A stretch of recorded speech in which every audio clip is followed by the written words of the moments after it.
Gepleyer Adatlyk radiosu. Akşamınız hayırlı olsun hormatly radio dinleyijiler. Şu 2015-nji ýylyň 23-nji dekabry hepdeniň çarşembe güni habarlar gündeliginde Pragadaky studiýadan men Gözel alyp barýaryn.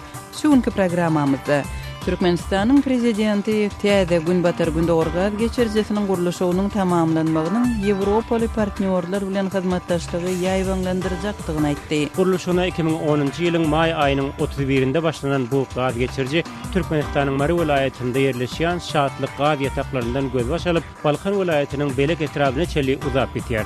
Owanistan'ın televiziýasy Türkmenistan'dan TV'ye gazy gün Orta Aziýa aktarmak boýunça ýa-ni ýakynda gurulşy başlanan Transowan gaz geçirjisiniň Owanistan'yň üstünden geçjek böleklerinde 264 tane ýaragly toporyň hereket edýänligini habar berdi. Mustafida ulama kalan qawm ina mumkin. Aşgabatda awtologlary hatabal ýani edaranyň öňünde uly nowatlaryň emele gelenligi habar berilýär. Orta hasap bilen bir günüň dowamyna diýeri 400-500 çemeti awtolog. Şu gün biz bu we beýleki temalarda jekmejek durup geçeriz. Programmamyzyň esasy bölegine başlamazdan odal täzelikler bilen tanyşyp bolun. Owanistan'yň Helmand welaýatynyň Sangin etrafynda Owan goşunynyň we Taliban söwüşçileriniň arasynda güýçli söwüşleriň dowam edýänligi habar berilýär. Owan goşunynyň eskeri Jamal Uddin Sangindäki söwüşler barada 22-nji dekabrda Reuters agentligi bilen söhbetdeşlikde ýagdy ören yaramaz yerli ýaşaýjylar öz öýlerinde galmaly bolýarlar diýip gurrun berdi. Waziýaty çaňjyr, heli waziýaty harap bol bahatyryki mardym. Owanistan'yň Gorunmak ministrliginiň ýol başçysy Sangine kömek güýjüniň iýerilendigini 23-nji dekabrda etdi we halkara harby kömegine esasan howadan goldaw berilmegini sorady. Britaniýa NATO-nyň ygtyýarnamasynyň esasynda Owan harbiýlerine ýardam bermek üçin Helmanda az sanly harbiýleriniň kiçi toporyny berdi. Helmandyň Göknar öndürilen esasy etrawy bolan Sangin Pakistan bilen serhetleşýär we neşe ýarag hem beýleki gaçakçylyk haritleriniň esasy ýolunyň ugrunda ýerleşýär.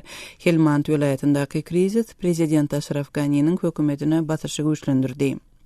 Iranyň ýadro meselesi boýunça baş resmiýeti ortaýatyň Iranda indik hepde 2 täze ýadro reaktorynyň gurulşyna başlajakdygyny aýtdy.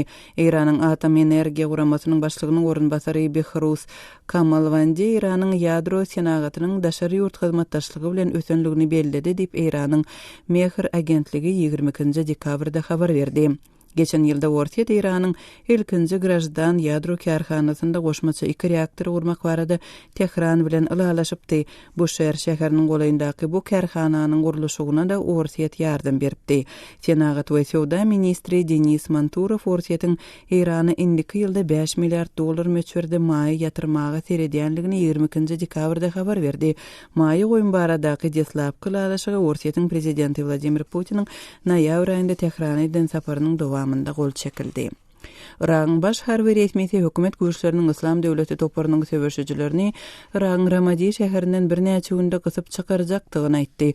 Ýakyn günlerde Ramadiýanyň doly azat edilenligi barada gowy habar elan ediler diýip Iraki telewiziýasy goşun ýol başçysy